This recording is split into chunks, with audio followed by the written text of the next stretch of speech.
बोझ ढोने वाला पशु। पृथ्वी पर भली आत्माएं बहुत दुखी जलती है, जबकि बुरी आत्माएं बिना रोक टोक घूमती है। हम अवसर लोग का ये रोना सुनते हैं। क्या यही ईश्वर का न्याय है? अत्यंत भली आत्मा को हर प्रकार के परीक्षण और अनुभव से होकर गुजारना चाहिए और प्रगति करने के लिए उन्हें कष्ट भोगना ही पड़ता है। बुरी आत्माएं पृथ्वी पर जितनी अधिक सफलता प्राप्त करती है, नरक में उनको उतना ही नीचे गिरना पड़ता है और कोई रास्ता नहीं, क्योंकि एक दिन हर किसी को मरकर जीवात्मा जगत में ही आना है। इसलिए पृथ्वी पर बुरी आत्माएं जितनी सफलता है, सुख हासिल करती है, जीवात्मा जगत में आने पर उन्हें उतने ही खराब अनुभव से गुजरना पड़ता है। यदि दुष्ट या बुरी आत्मा है दूसरों को नुकसान पहुंचाने में सफल रहती है तो वो दया के पात्र है, क्योंकि जीवात्मा जगत में वो निश्चित रूप से निम्नतम लोक में जाएंगे और बहुत यातनाएं झेलेंगे। इसलिए उनसे ईर्ष्या नहीं करनी चाहिए और नहीं उनके लिए ऐसा करना चाहिए कि देखो वो आदमी बुरा होकर भी खुशहाल और सफल है। इसकी बजाय ईश्वर को प्रार्थना करनी चाहिए कि उस व्यक्ति के लिए जो श्रेष्ठ है वो किया जाए। एक न एक दिन पृथ्वी पर उस आदमी की मौत होगी और उसे आने वाला युगों तक निम्नतम लोक में रहकर भयानक कष्ट भोगना पड़ेगा। आप कभी ये मत कहिए कि ईश्वर के न्याय जैसी कोई चीज़ नहीं होती।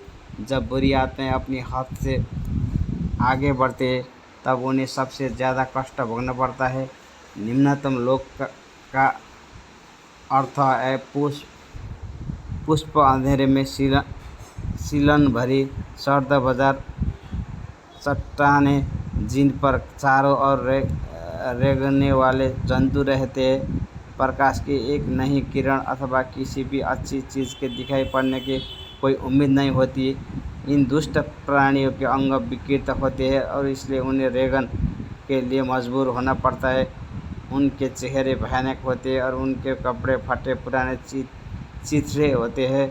आधे मनुष्य और आधे पशु होते हैं। बुरी आत्मा के लिए सज़ा भोगने का एक दूसरा रास्ता भी है।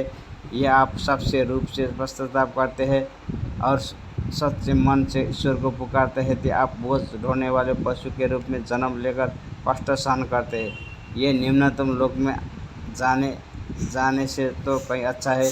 बोझ ढोने वाला पशु के रूप में आपको पृथ्वी पर किए गए पिछले जन्म के पापों की संपूर्ण स्मृति रहती है। अपने द्वारा किए गए प्रत्येक पाप को याद करते हुए और उस पर पश्चाताप करते हुए आप कष्ट भोगते रहते हैं। एक बात याद रखें, ऐसी आत्माएं बोझ ढोने वाला पशु भी बनते हैं, न कि पालतू जानवर जिनके साथ दया का व्यवहार होता है। इसका यह अर्थ नहीं है कि मनुष्य को किसी प्राणी के साथ निर्दयी व्यवहार करना चाहिए।